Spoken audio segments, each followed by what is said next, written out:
Good evening, ladies as well as gentlemen. Papa Boris here, playing some more Pillars of Eternity. In this video, we're going to go ahead and start with the tutorial level. And I should open up with a disclaimer here, which is that I will not be showing all the dialogue and story stuff. It's not because it's not good, it's actually really, really good, and I definitely encourage you to talk to all the characters and read all the story stuff when you play the game. It's a very well-designed world. The backstory is great, the current story is great, the characters have great banter. It's just awesome all around, but just in the interest of time for these videos, I'm going to go ahead and be skipping through that. If that's a deal breaker for you, I respect that completely. Now, one quick tip I would suggest is going into the controls area of the game and make sure that you have a button assigned to toggle interactables. By default, it has tab as highlight interactables, which means that when you press the tab key, the interactables come on, and when you let go of the tab key, they come off, which is just super duper annoying. I just prefer to toggle it so that it is always on, and then you can just always see all the different boxes that you can open up. Unfortunately, neither I nor the fighter who's assigned to guard me have a mechanic skill, so I'm not going to be opening up this box. What's inside is not really worth the 3 lockpicks it would take to open it. Although I don't start with any lockpicks, so I guess maybe if I happen to find 3 in this opening area, I can get into that box for some free money. Because eventually you end up swimming in lockpicks, basically, because there's just like so many lockpicks around, and as long as you have someone who's good at lockpicking, anyone need supplies? Then you'll have more than enough to you'll basically be able to just open everything up without having to worry about it. I guess another option I should note is the D button. Oops. Fast mode. It's a great way to just play the game and have everything happen but take less time. Let's talk to our merchant friend here. Is there anything you need? Let's see what you've got. This is where, you start with 100 gold. So this is where you can change out your weapon if the one that you start with is not to your liking. You can also change out your armor, although I don't know if you can actually get up to 300 gold here in the introduction to get better armor than what you start with. I'm going to go ahead actually and check out the character's inventory real quick. So we'll take our fighter here, give her a healing potion. She starts with a couple of weapons. So you can see battle axes have bonus crit damage. This is probably one of the worst weapons in the game because it's a pretty lame thing since it only works on crits. It's better to have something that boosts your accuracy so you get more crits in the first place, or like a hatchet for bonus deflection. In her other hand is a torch, which deals some extra burn damage, which is weird, but it's actually a totally fine weapon. Nothing wrong with it. I'm going to actually put her here. What you need? One other thing you can do is you can set a custom formation. So I'm going to have my fighter up front and the barbarian right behind her. You do have to select the custom formation thing to make sure that you actually are using it. And then that way your characters can kind of walk around the map in approximately the right formation. Now the story here is that you are from another land and you are going to Gilded Vale because the local lord has offered a free plot of land for new settlers coming in. You later find out why that's happening, and it's not that great. I'll have your water soon enough. But that's the story. Now our caravan gets stranded because of some accident next to some ruins that we're not supposed to go into, because if there's this group of people who, if you go into the ruins, then the people will come and fuck you up because they worship some old gods or whatever. The ruins end up being pretty important to the story, of course. So we're just kind of camping out. Now my character here has a weird feeling here. They've got some strange illness, and so we're trying to get some berries to cure it. Here's our first fight, so let's talk a little bit about combat. This game uses the Infinity Engine form of fighting, I should say, where you're kind of wandering around, and then once combat starts, it's real time, but you can pause it to issue commands. Now, one thing that Pillars of Eternity adds on to that is the 4th edition Dungeons & Dragons concept of an encounter. And in fact, this game really borrows a lot from 4th edition D&D, which I think is great, because that was a fantastic edition of Dungeons & Dragons and made the game way better. I wish that 4th edition had existed when Baldur's Gate had come out, so that all the D&D-based games were using it. But anyway, that's neither here nor there. So the idea is that whenever you start fighting, an encounter begins.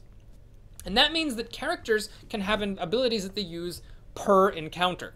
In the old BioWare games, your abilities were either something you could use all the time, like, attacking, or something you could only use a certain number of times before you rested. This meant that a lot of the time, most fights were just, you know, using your default abilities, unless it was a tough fight, in which case you'd use up all your per day stuff, but then you had to rest to get it all back.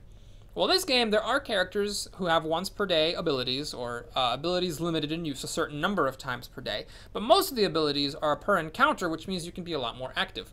So our fighter here, which is a companion character, that's not me, I'm a barbarian, has this ability called Knockdown, which deals bonus damage and knocks an enemy down. When an enemy is prone, it's easier to hit, and it doesn't really do anything, so it's obviously a pretty nice thing to inflict.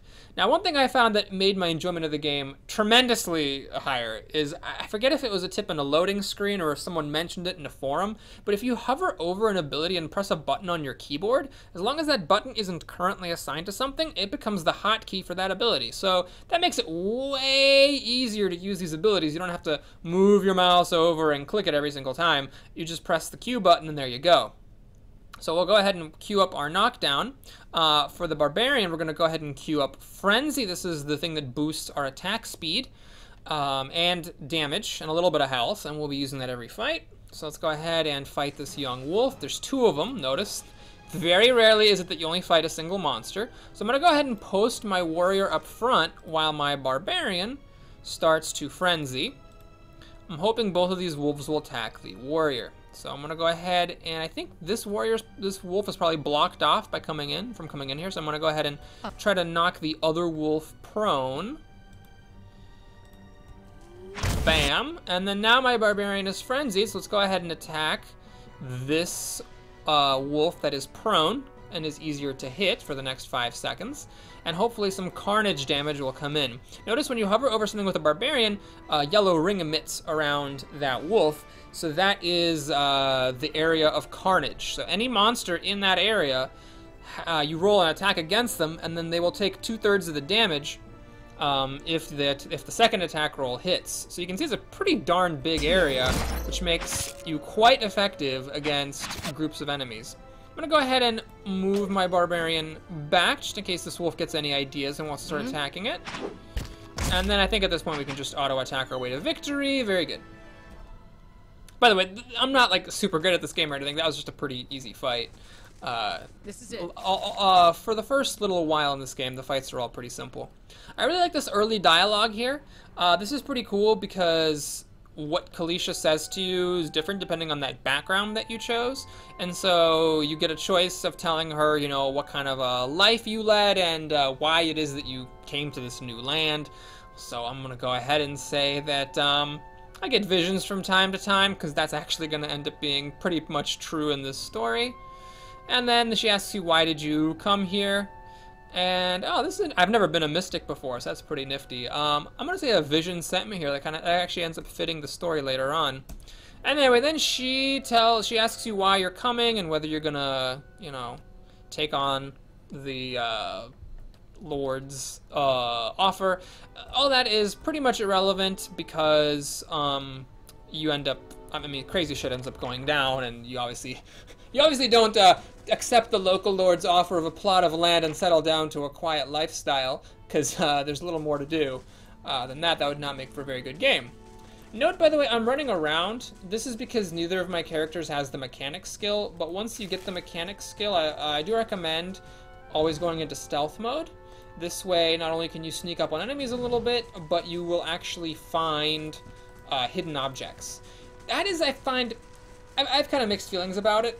On the one hand, it makes sense that you have to exert some sort of effort in order to find secret things, other than just like having a high perception score, which, you know, some damage dealer in your party would want anyway, so it's not really much of a cost. So I get why the designers wanted you to like exert some sort of effort into finding secret stuff, but that effort pretty much entails hitting the Alt key and having fast mode on, so that the game is not intolerably slow.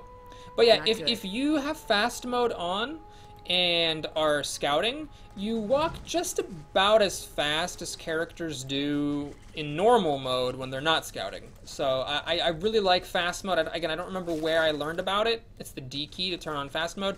I don't know if it was in a tool, like one of those loading screen tips, or if it was a forum I saw online, but that's a nice little tip for just quality of life stuff.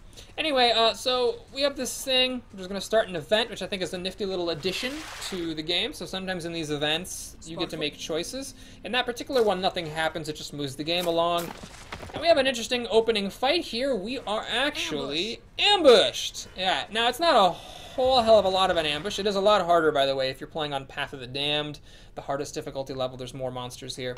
So we got to decide what to do. And this guy's a melee person. This guy's an archer. So the archer is clearly, you know, less scary than someone who's dedicated melee. So I'm going to send my barbarian down here to attack the archer. And I'm actually going to send the barbarian a little bit behind the archer. So the idea is that this guy who is melee is going to have to come down. And then I'm going to send my Kalisha, my fighter person, to knock the archer down. So the idea is that with my barbarian being behind the archer and the fighter being in front of the archer, the melee person is going to have to come down here, and then maybe I can get some carnage in. So with my barbarian, I want to try to maximize my opportunity to get in these area effect attacks. So I'm going to go ahead and start my frenzy.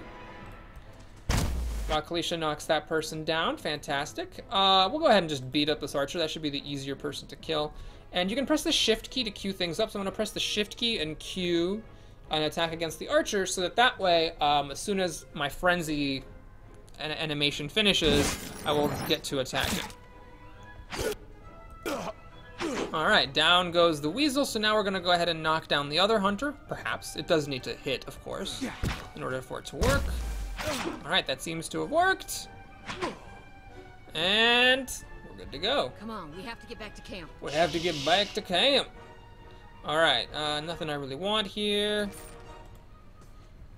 I guess I don't need to be in scouting mode. Let's quick save. I'll be quick saving a lot. Okay, I always do this. I always run down this way when the way back up to camp is that way. I should maybe be zoomed in a little more. Alright, there's another hunter person. I don't think this one has any... Oh, hold on a second. I clearly forgot how this goes. Okay, so this is a tough situation because you don't necessarily want a ranged attacker to just be able to pound away at you. So what I'm going to do is I'm going to send Kalisha in, and I'm hoping that... Oh, no, that's not going to happen. Okay, so I'm going to change gears. I'm going to let this guy attack me for a little bit. I'm hoping that we can get through these hunters quickly. I should have queued up this frenzy to begin with. Alright, so now Kalisha will hopefully take these arrows like a champ. Come on, die. Okay, that person died. Great. We're gonna go ahead and use Q on the other hunter. And yeah, I'm just gonna... I could send the barbarian off to take on the ranged attacker, but I feel like that would have been a more logical choice if I had a PC that was better adept at just soloing things by himself. Okay, that wasn't too bad. I actually have not talked about the health and endurance system in this game. We should probably mention that. In this game, actually, I'm gonna take one of these hatchets. Hatchets are a nifty little thing. They give +5 deflection, which is pretty significant. I think I'd rather she use that than this battle axe. Because the battle axe is just really, really bad. But other than that, I think everything can go to the stash. Yeah, so the way that this game handles attrition over time is that in battle, if your endurance hits 0, you are knocked out. So that's kind of like how health works in most games. But unlike most games, your endurance gets up to full at the end of each battle, which is a great quality of life thing, because you don't have to worry about like having a priest, having enough cure light wound spells to top you off, which is always so annoying in all those Infinity Engine games.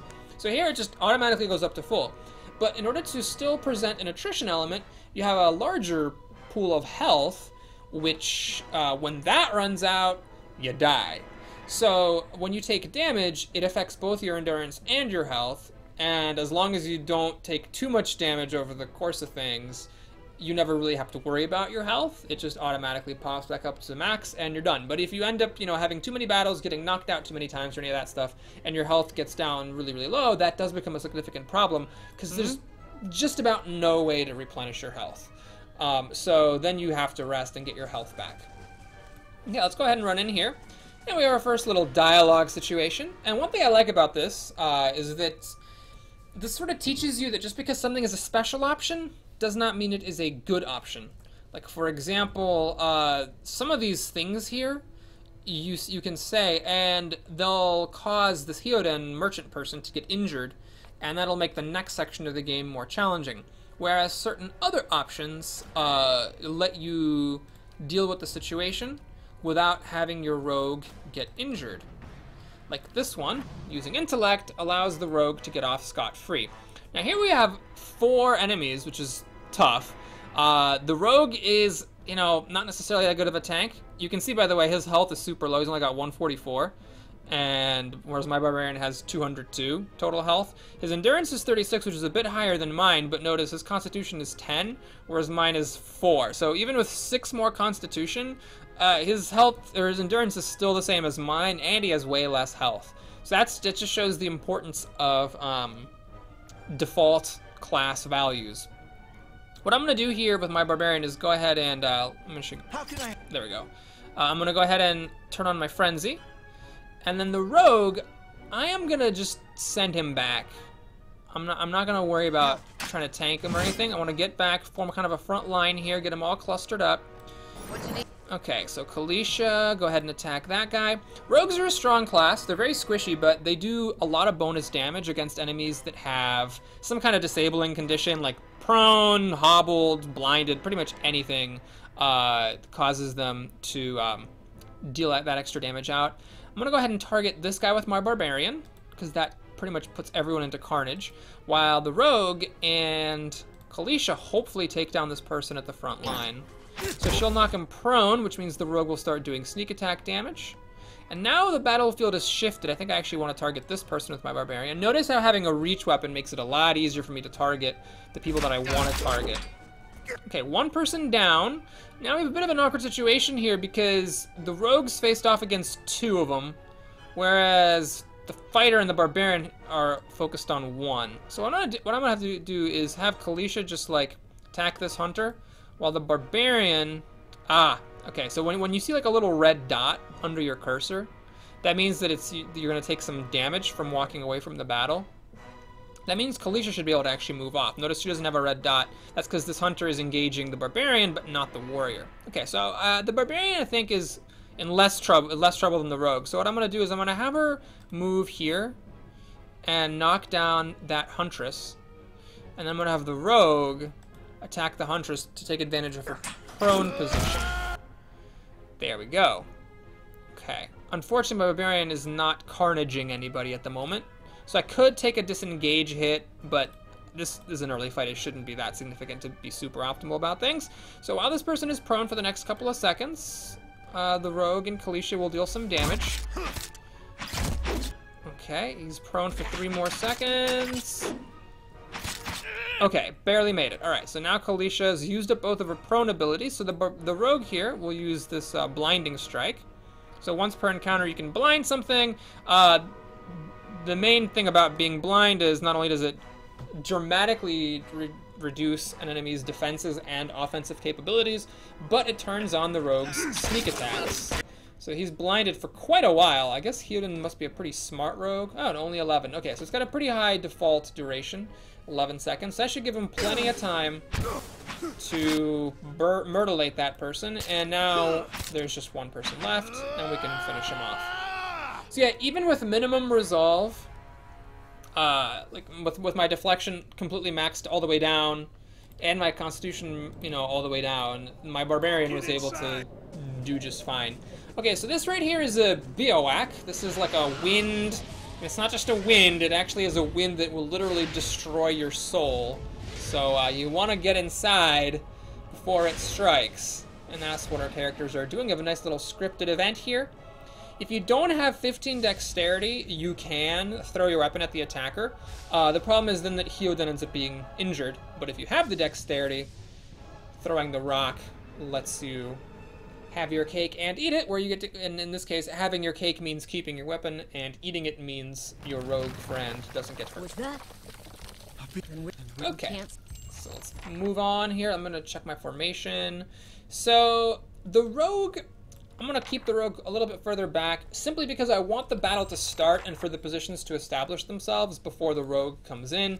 Rogues, especially melee rogues, are incredibly squishy, and zoom out a little bit, and they will go down without the slightest provocation, which is fine. It's not a bad thing. The class getting like 50% bonus damage is really phenomenal. But it's just a little bit. We look for another way out. Yeah, I'm Storm gonna go has ahead to and die just skip all the dialogue. Yeah, so it's a pretty fair price to pay for, you know, having such a high damage bonus. You could actually, if you wanted to, make this rogue ranged. So we do have some bows here. So we could have the rogue hang out in the back, given that we do have 2 melee types. The advantage of this, of course, is the rogue is out of harm's way. The disadvantage is that it's a little bit harder for the rogue to get sneak attack, because one of the main ways to get sneak attack is to flank an enemy. An enemy is flanked when it is engaged by more than one person. So in this game, you don't have to like literally be behind an enemy in order to flank them. You just need to have 2 of your people basically in melee targeting the same person. So if you do that with your rogue and another melee type, then you get the flanking bonus, and at that point, you know, you turn on your sneak attacks. Whereas without that, the only way that you can do sneak attack damage is you know, by inflicting some sort of a condition.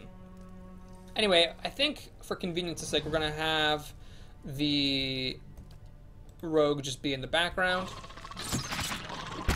These Zorps are not very challenging. The tough fights involving Zorps in this game are always when the Zorps are in numbers.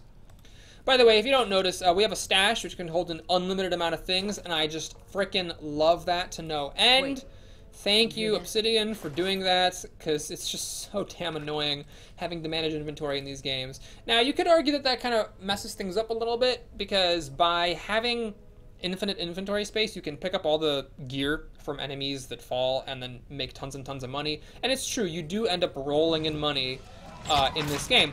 That being said, early on, you're going to see I'm going to run out of money pretty regularly. So I think the money is pretty well balanced, even in spite of all that. And if you... That looks weak. Could be if you didn't let the player just get all that money from selling loot, you could just have, like, obviously left more money around for the player to find, or lowered prices of things. So you can always balance the numbers and make it all work. So I don't care how they do it. I just love that I don't have to worry about my inventory space. So here we have a wall. This is one way that you can get out of the area, is you can either use a hammer and chisel set that you found to get through the wall, or if you have a very strong character with, I think, like 16 might or something, then you can just push through it. Right, so we have a pretty large group of enemies to fight here, and there's a whelp coming for our ranged rogue. So we're going to do a couple things here. First of all, I'm going to let Kalisha handle these by herself, and I'm going to send my barbarian over. Thogalina, I believe is her name. Thogalina is stunned by some ability someone used. Okay then, alright, so we're going to have to equip our daggers here as the rogue, and blind this whelp and try to take it down solo. See if that works. Are you blind yet? Okay. I don't know what the hell's going on here, but Barbarian is just getting wasted. We're gonna do some second wind here. This is if you have the athletics skill. You get a once per encounter ability that gives you some health back. Kalisha here is the real MVP, killing everything and ending the fight. Okay.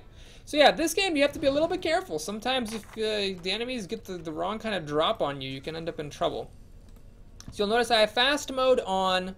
I'm going to equip my rogue's bow. The blinding strike that the rogue has does work with ranged weapons. So using a bow I think we found an with a exit. rogue is totally fine. Sounds like the storm passed too.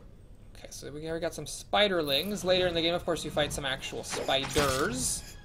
So I'm gonna you know, micromanage these fights too much. This is a pretty easy fight here. I probably should have used knockdown to end it a little bit quicker, but they'll never know I'm here. Now you can go out this way and hurry on out of here. However, there is some more stuff to do. If you are in scouting mode, your rogue here can find and fix all these traps. I currently have it set to auto pause whenever a hidden object is found. I'm going to turn that off just for this one little zone, because there's so many damn traps. It gets very annoying. Oh jeez. to load that up because I had just quick saved. Anyway, the nice thing about disarming the traps here is that you get experience for it, and you know that's nice. We can. What the heck? Did I load the wrong? I loaded my autosave. There we go. I was like, oh no, I ruined the video. No, the nice thing about getting rid of those traps is that you get experience. Now later in the game, the traps, when you disarm a trap, actually not only give you experience, but you actually get the trap in your inventory. Which, I don't know, someone tell me if I'm wrong, but I get the impression that the traps really suck. Like, if they hit you, they're frickin' amazing. They end lives in a hurry. But if you use them, first of all, it's super annoying to use. You have to, like, lure enemies back onto the traps. And second of all, Jesus! Okay. Well, we're just gonna deal with that, I guess. And second of all, even if you do go through all the trouble of luring the enemy onto the trap, you're only allowed to have one trap set at a time. So if you, like, set a second trap, then any others that you had set up to that point. Oh god, there's still traps. Holy shit! Seriously? Okay. Let's be careful. Yes, let's be careful. Thank you. Okay. Yeah, anyway, so, yeah, any trap that you set causes any others that you had set previously to be returned to your inventory. So you have a little puzzle here. It's not the hardest puzzle in the world. You have to have a character with a torch, which allows you to light all these braziers, which does something or other. I don't know. I don't actually know what part it plays, but you light all the torches. Yeah, anyway, so traps, as I was trying to finish the sentence for like the last half an hour, traps aren't actually all that useful, but you can sell them for money. So dealing with the traps is nice because it, Jesus, did my barbarian get knocked out? I got knocked out. I don't even know how that happened. What actually happened here? Let's take a quick look at this combat log, shall we? Lesser Blanco's knocked out Thogalina. Because I guess I just got crit. Okay. What's these? These are immune to blind and prone. No good. Which is bad because it means I cannot turn on sneak attack. But if I had my rogue up here with melee weapons, we'd be flanking this ooze. And then it would turn on sneak attack for that. Note, by the way, whenever you get knocked out, you get like a status effect that stays with you until you rest. This is -2 dexterity and -8 damage reduction. It's not the end of the world, so I'll just deal with it because we're not going to be here for all that much longer. Quiet. Where'd that slime come from? Where did that slime come from? Well, let's clear off the ooze, put the gem in the socket. They'll never know I'm here. Uh-oh, get out of here, or they'll know you're here. All right, we're going to send Kalisha to the front here. Hopefully I don't get crit with corrode damage again. Bama Llama Ding Dong. Alright, so let's get into scouting mode, which allows us to find a hidden object. Is that it? Is that the hidden object? I can't actually tell. Here we got our first magic item, a Cape of Protection, which is nice. We'll go ahead and equip that on our barbarian, Thogalina. Getting used to that name. I think that was the hidden item. I feel like it was highlighted before then the notice came up, but my mouse is not triggering anything else. One nice thing that about the fast mode is that, you know, while you might think, well, you don't get that much of a benefit from it because you're always scouting, it is nice that when you pass through areas that you've already been through, you can turn on fast mode and just, like, it take a lot less time walking across the level. Once you play with fast mode, man, you just can't go back. Quiet. Okay, so now let's sneak on up here. We got another spear spiderling and an actual spear spider. Oh dear! Okay, so we're gonna go ahead and queue up the frenzy. You'll stay right here, Kalisha. Try to take as many of these enemies on as you can. Alright, Hyodan, take a shot. I guess we'll try to bring down that spider. Use one of our prone attacks. Notice the spear spider just took some damage from the carnage. I'm gonna actually blind this spider with my blinding shot. So now it's blind for 10 seconds, and sneak attack is active. I'm going to switch my barbarian to attack the big spider instead of the little one, because the carnage can probably just finish off that little spider, and I don't have to worry about targeting it specifically. See, there it is, just like that. Boom. Okay. Get a spider leg, which is used in crafting. Sneak up, find another dead adventurer. That helm. Helms don't have any inherent value in this game. It's not like in Baldur's Gate where they stop crits. They just... Oh, no, no, no, no, no! No! Oh, there was a thing there. Hang on, can I go back in? Oh, thank goodness. Oh, I was worried I was going to trigger the cutscene. No, there's a thing there I saw at the last second. Oh, gotta get some more loots. This is the spider's loots here. Look at this rapier and a bloodstone. Oh, I'm so glad I got those. Okay. Yeah, I think that's pretty much all we can do.